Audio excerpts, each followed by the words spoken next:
You know, I just discovered that I haven't made a cake recipe in a while for y'all. So, we're going to be making a really delicious cake.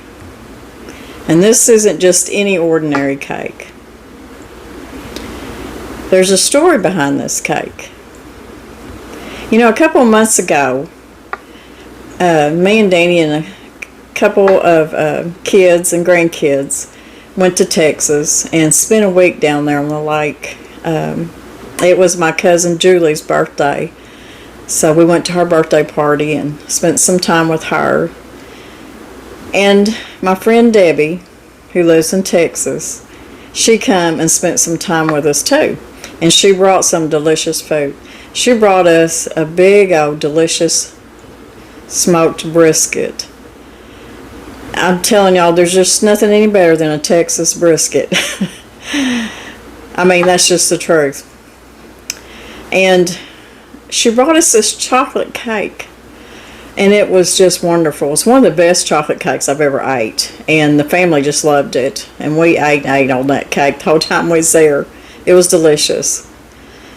But this isn't just any ordinary cake. This is Debbie's recipe, and it's called Angie's Awesome Chocolate Cake. Angie is her daughter. Angie is no longer with us. Angie had cancer that took her body over really quickly. And Angie fought very hard, but her body just couldn't take it anymore. So evidently, this was one of her favorite cakes that her mama would make for her. So it was her favorite chocolate cake. So in remembrance of Angie and my friend Debbie, I want to do this for her. We're going to be making Angie's Awesome Chocolate Cake because I want y'all to have this recipe, and Miss Debbie wants you to have it too. She wants to share it with you. So I told her, and I got permission to do it, and she was happy for me to go ahead and share this recipe. And I know y'all going to love it. There is a secret ingredient in it, and it's just what brings the cake just over the top. So I know y'all really going to enjoy this cake.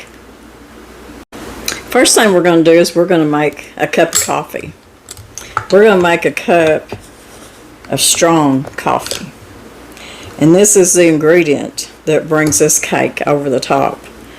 So I'm just going to use my little espresso coffee maker here. And I'm going to make it a little bit stouter than what I usually would.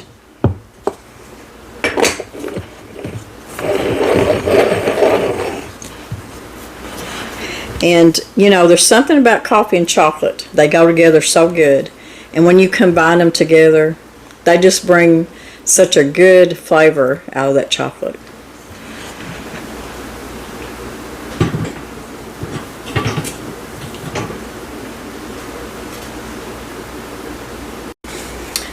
Well, let's get our dry ingredients put together. In my sifter here, I'm going to put 1 3/4 cup of all-purpose flour.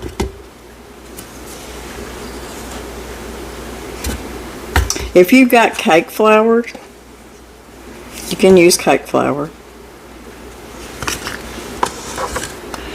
I need, let's see, 1 teaspoon of baking powder.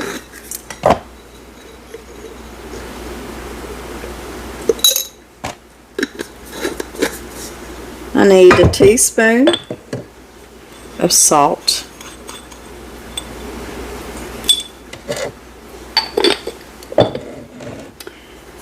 I need 2 teaspoons of baking soda.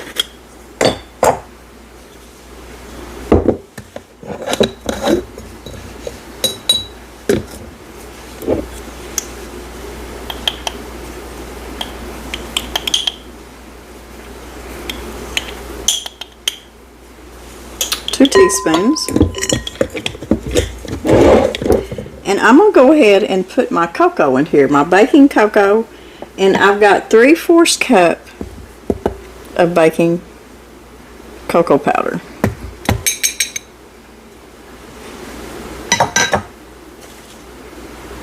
And that is all my dry ingredients except for my sugar.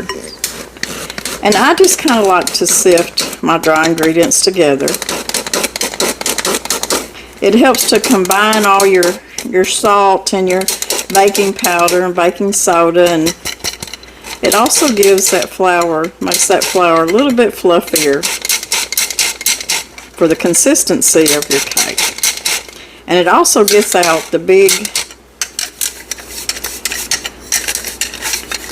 particles and flour and stuff that gets in there.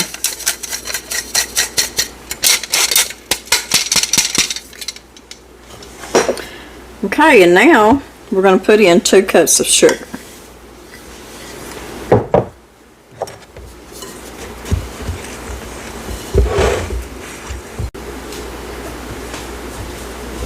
Okay, in another bowl, mixing bowl,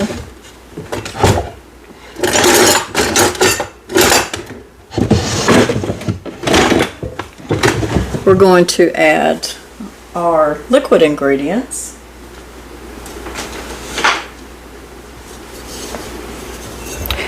We got 1 cup of buttermilk, a half a cup of vegetable oil or whatever kind of canola oil, whatever kind of oil that you use in cooking or baking.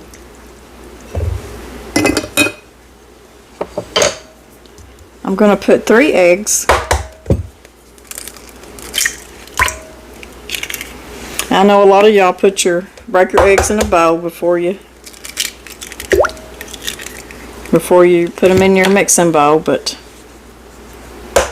sometimes I do and sometimes I don't.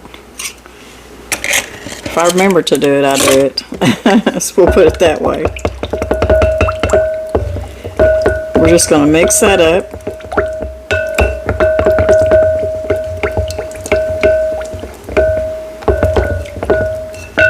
I'm going to put 2 teaspoons of vanilla.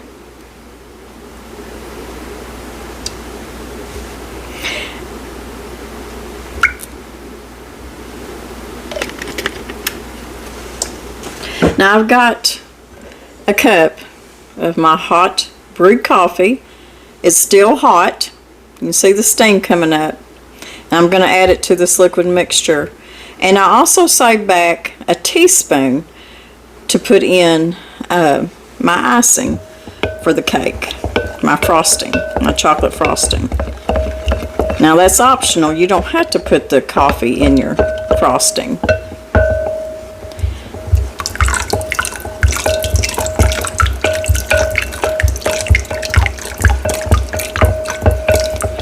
Now I hope I'm doing this right, Miss Debbie.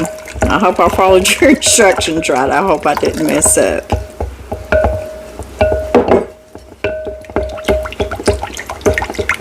So that buttermilk kind of cooled that coffee down. I'll bring this back over here.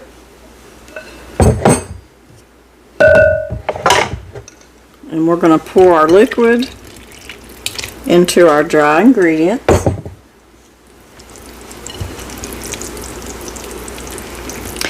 Now I've got my oven preheating 350.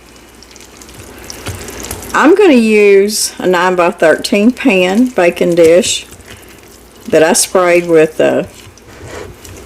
some olive oil spray that I have. If you're going to be using 2 9-inch cake pans, round cake pans, to make 2 layers, you need to put, Debbie said you need to put parchment paper down the bottom and then spray your pans, because I think this cake is so moist that it will stick really easy to the bottom of your pan. So she said the best way to do the layers in the round cake pans is to use parchment paper and then spray them.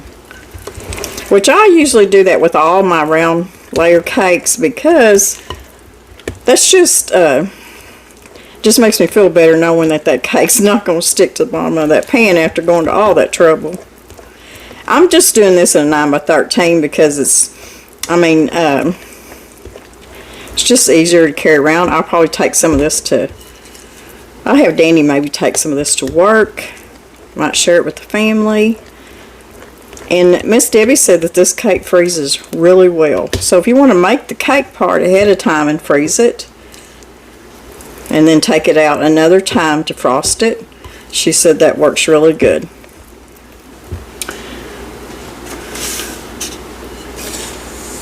I'm going to look and make sure that I've got everything.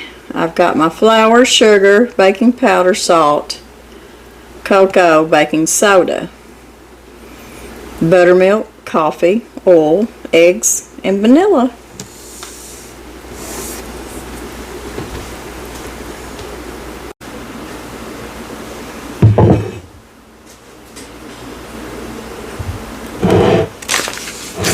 Okay, I got my 9x13 baking dish here, and I've got it sprayed good. I'm just going to put my batter in here. Now this is not a real thick cake batter. And it smells delicious. There's just something about that fresh brewed coffee that makes a chocolate cake taste so good.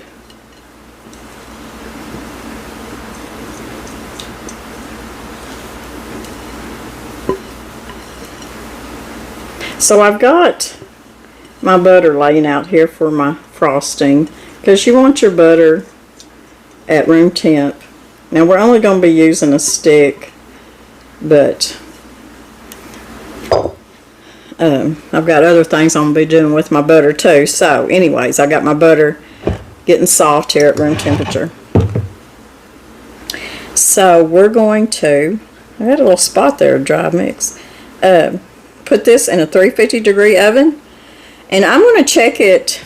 I usually check my cakes after 15 minutes, then I switch them around. I turn them around because I've got an older style gas oven here, and I'll turn around, and so that way the cake bakes evenly.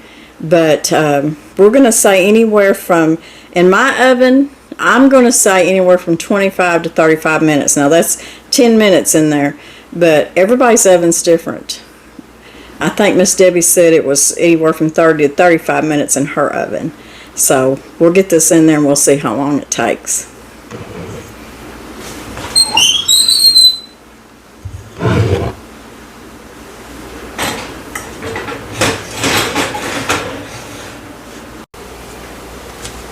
While my cake is cooling off, and it took about 28 minutes in my oven to bake, I've got my stick of softened butter in here, and we're just going to whip this up a little bit.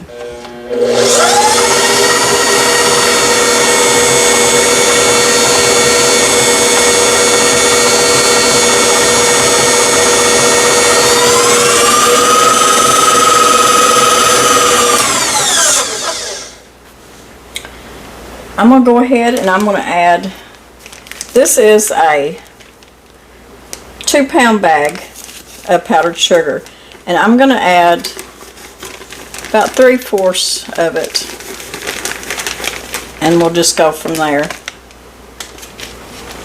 I'm going to add about a tablespoon of heavy cream. I'm going to add a good heaping, half a cup of baking powder, cocoa powder.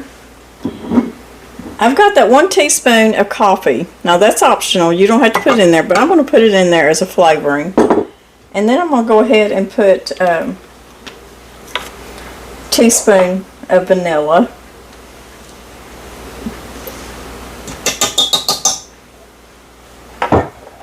And I'm going to whip on this just a little bit.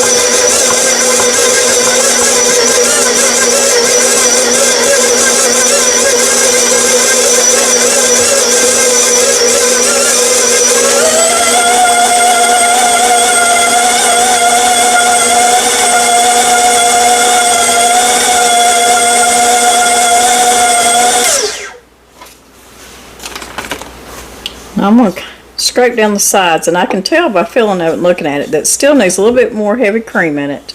So I've already put, I lost count. I've already put about 4 or 5 what I call tablespoons in there. But you just need to start with maybe 3 tablespoons and mix it and go from there to get the consistency that you want, the spreadable consistency for your frosting. So I'm going to put another tablespoon. We'll see what it does.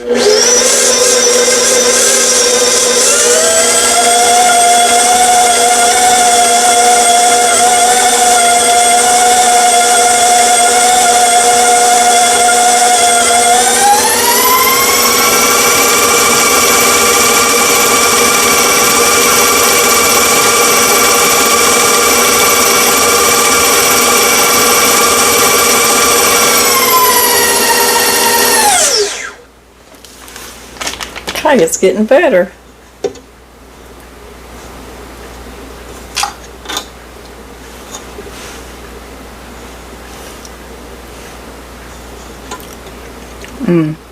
Tastes so good. Now, I could stop right there. It is spreadable. I think I'm just going to put just a little more heavy cream. Just to lighten it up just a little bit.